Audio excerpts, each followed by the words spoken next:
the beautiful girl that I met made in Japan. The beauty of her face was beyond my wildest dreams.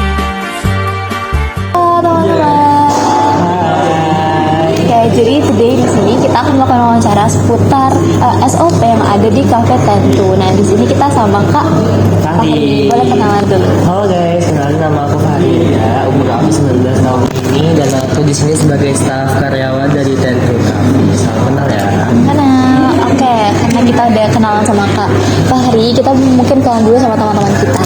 Dari aku sendiri, aku Vira dengan NIM akhir 025. Aku Zahra dengan NIM akhir 087. Aku Inas dengan NIM 085. Aku Rahma Devi dengan NIM akhir 004. Saya Alia Krisa dengan NIM akhir 022. Oke, biar nggak lama-lama, kita mau langsung tanya seputar beberapa pertanyaan tentang SOP kepada Kak Fahri. Boleh guys, boleh banget. Oke, tadi kan udah sempat di-mention sedikit ya tentang peran Kak Fahri di Tentu Cafe. Mungkin boleh dijelasin lebih lanjut gitu ya Kak, kayak Kak Fahri di Tentu Cafe itu sebagai apa, kemudian tanggung jawab seperti apa, dan kesehariannya seperti apa?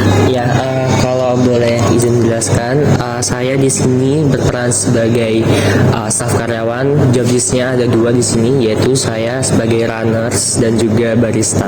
Untuk minggu ini saya masih jadi runners, jadi dia tanggung jawabnya adalah melayani dan membawakan makanan, dan nanti barista dia membuat produk makanan minuman dan juga beberapa dessert.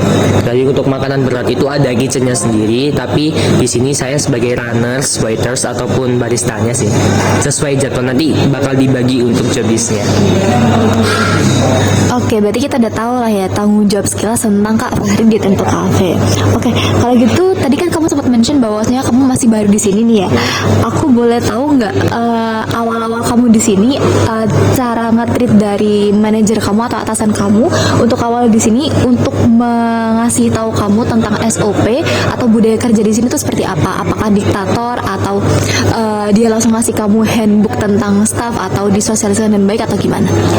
Kalau dari pengalaman saya sendiri, waktu awal rekrut itu saya dikasih product knowledge dulu.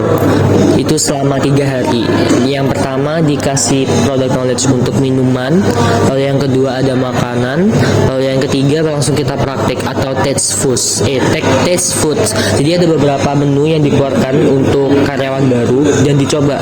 Jadi kita bisa tahu nih rasa atau kondimen atau apa aja yang ada di makanan, dan kita bisa bedain nih, misal waktu customer minta, "Mas, kalau bedanya spaghetti bolognese sama carbonara apa ya?" Nah, itu biar kita tahu kayak, oh carbonara itu seperti ini Kak, dia rasanya seperti milky cheese gitu. Kalau yang bolognese dia base-nya dari bumbu tomat. Nah, jadi adanya taste food atau training selama 3 hari ini tuh kita mengenali produk dari cafe kita dan tahu nih bahan-bahan atau kandungan apa aja yang ada di produk kita, sehingga ketika customer meminta kayak tanya lebih lanjutnya menunya itu seperti apa, kita bisa menjelaskan. Jadi kita bisa tahu aware apa yang kita jual ke customer. Oke, berarti lebih ke kayak biar paham gitu ya apa yang mau disampaikan. Ya. Oke, bagus. Oke, tadi kan sempat di-mention kalau misalnya di awal-awal tuh dikasih kayak produk knowledge gitu ya. Nah, tapi biasanya kalau kita tahu di tempat kerja itu kan ada masa-masa training awal. Nah, kamu di sini juga ada kayak gitu atau langsung learning by doing gitu? Iya, kalau untuk trainingnya yang aku sebutin tadi ada 3 hari dan runtutannya seperti itu. Product knowledge-nya dari hari pertama kita dikasih bedanya minuman non coffee sama coffee. Kita juga disobain buat ngincip produk minumannya. Hari kedua itu baru makanan, tentang makanan. Lalu yang ketiga baru kita taste food dan juga langsung praktik, bahkan langsung nge-shift, karena biar kita tahu nih, kan kita udah teori selama 2-3 hari. Kalau misalnya kita nggak implementasi atau kita nggak training, kita nggak tahu nih, cuma teori doang. Jadi langsung nge-shift, walaupun salah-salah nggak masalah. Soalnya di sini juga nggak ada senioritas, jadi karyawannya lama tuh saling nge-backup ngajarin. Jadi jalan sambil ngajarin sama anak-anak baru. Berarti dia tuh lebih ke learning by doing gitu ya, after dikasih 2 hari itu. Oke, bagus.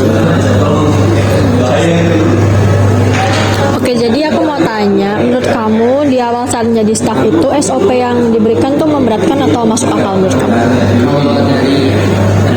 Kalau dari aku sendiri untuk sekarang nggak ada yang memberatkan ya, karena kita memang SOP itu dibuat untuk kita tertib, untuk kita menjalankan sebuah usaha itu dengan aturan yang baik gitu. Jadi untuk sekarang nggak ada memberatkan sih, masih masuk akal. Kayak contohnya datang setengah jam sebelum jam shift, atau SOP kita harus ramah ke customer itu masih masuk akal. Kan kita F&B, food and beverage, kita mengutamakan service. Jadi menurutku SOP-nya masih masuk akal, masih nggak memberatkan sih.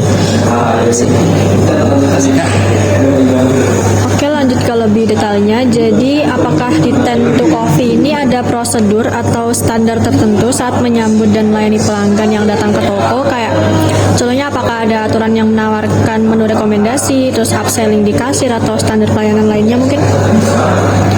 Ya, kalau saya boleh jawab kurang lebih sama. Jadi kita dituntut untuk seramah mungkin, apalagi kita kalau misal saya jobnya di depan bar, kasir, saya harus benar-benar ramah menyambut dan mengarahkan. Kayak contohnya customernya mau duduk di mana. Misal kalau mau di atas kita jelasin aja kalau di atas itu indoor smoking, kalau di belakang outdoor smoking gitu. Jadi diarahkan, dan juga kalau ada apapun kita bantu.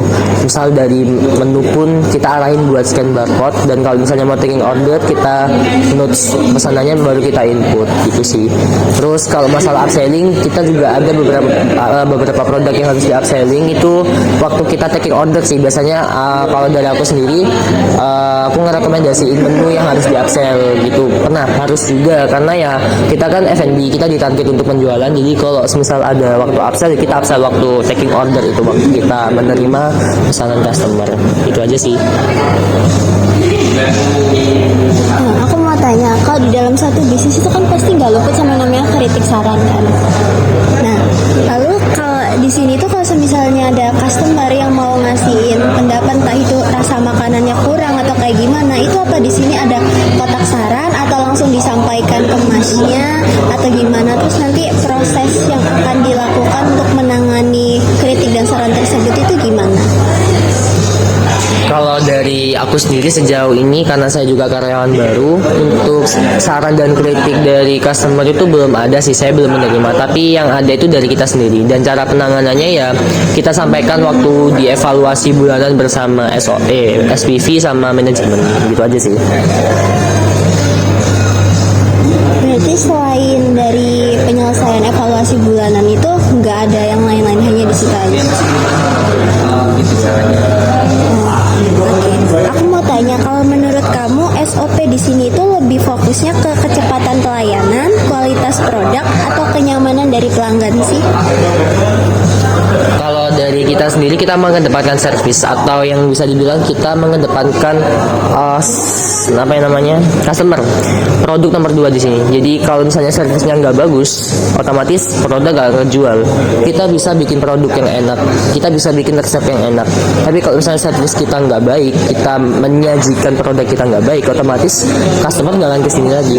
Karena di sini ditekankan lebih baik customer balik karena pelayanannya, karena ingat orangnya, ketimbang produknya. Karena produk kita bisa bikin enak, tapi servis belum tentu, karena kita harus mengutamakan servis. Jadi menurut saya di sini lebih ngedepanin pelayanan gitu sih, pelayanan dan kenyamanan pelanggan. Baru setelah itu produk. Gitu sih Kak. Aku mau nanya, kalau dari staff sendiri, apakah staff boleh memberi masukan kalau merasa ada SOP yang kurang efektif? Biasanya lewat cara apa? Seperti yang saya mention tadi, untuk kritik saran dari staff sendiri itu disampaikan lewat evaluasi tiap bulan. Jadi kita bakal ngumpul sama SPV atau manajemen, bakal membahas SOP apa nih, kira-kira atau ada masukan apa nih dari teman-teman, kayak yang seharusnya gimana atau nggak perlu yang dilakukan.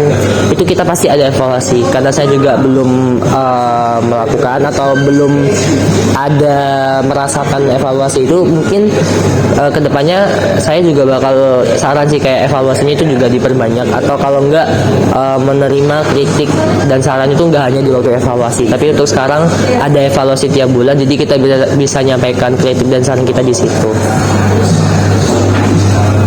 Apakah pernah ada situasi di mana SOP yang ada sulit diterapkan di lapangan? Jika pernah, bagaimana staf biasanya menyiasati atau menyesuaikannya agar pekerjaan tetap berjalan dengan baik?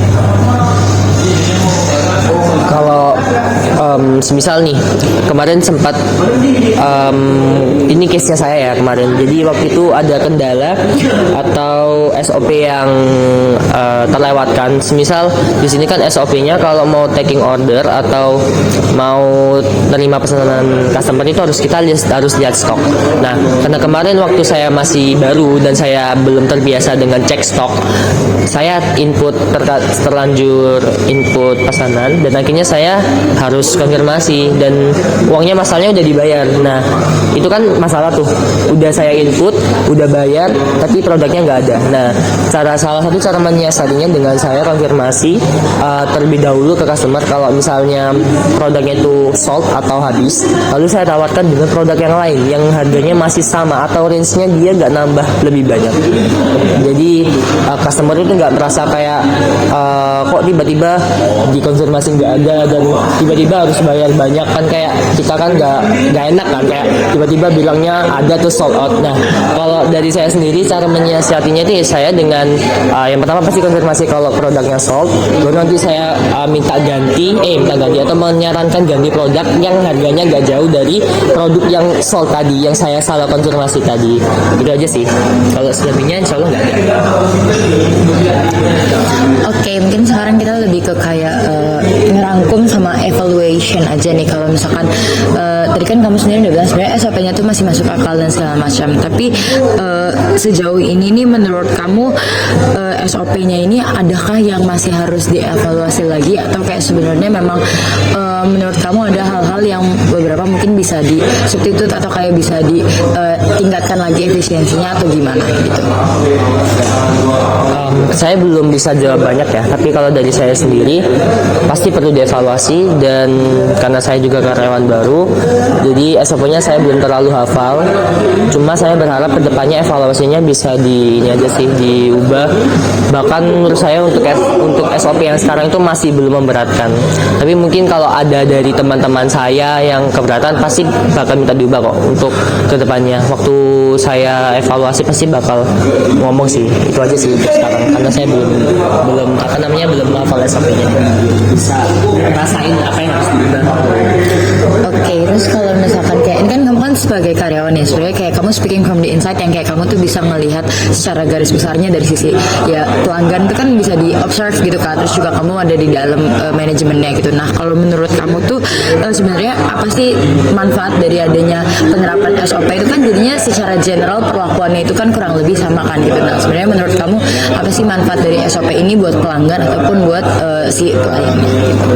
Oke, karena ini pertanyaannya lumayan general ya. Kalau bisa saya jelaskan, SOP dari kita ini itu untuk karyawan meningkatkan confidence kita untuk bekerja atau memiliki etos kerja yang baik. Jadi SOP kita menekankan di service, jadi kita dituntut bagaimana caranya kita harus menekan atau menjalankan service kita dengan baik. Walaupun kita orangnya kayak jutek, orangnya judus, gak mau ketemu sama orang, tapi dengan kita masuk ke sini dan kita mempelajari SOP yang seharusnya tidak yang kita lakukan seperti biasanya, ya kita harus mau gitu loh. Karena memang kita SOP-nya standar operasionalnya kita harus mengedepankan service.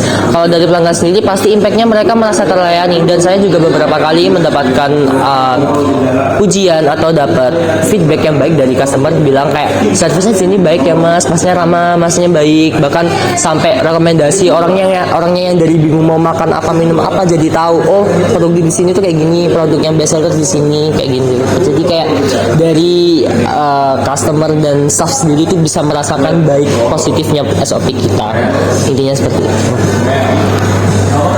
Oke teman-teman, sebenarnya mungkin kurang lebih kita semua karena ada wawancaranya kita tuh jadi tahu sebenarnya apa sih sense of urgency-nya dari adanya SOP gitu. Kita semua juga kayak bisa ngerasain pentingnya sama bedanya kalau misalkan ada SOP sama enggak. Nah, tapi sebelumnya kita mau berterima kasih dulu sama Kak Fahri udah mau diambil waktunya, udah mau meluangkan waktu di tengah-tengah kesibukannya.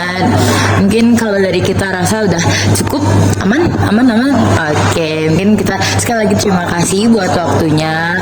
Jangan lupa mampir juga guys. Jangan lupa mampir Tentu Cafe. Oke, mungkin dari kita itu aja. Bye bye. cherry blossoms blooming in the mountain in the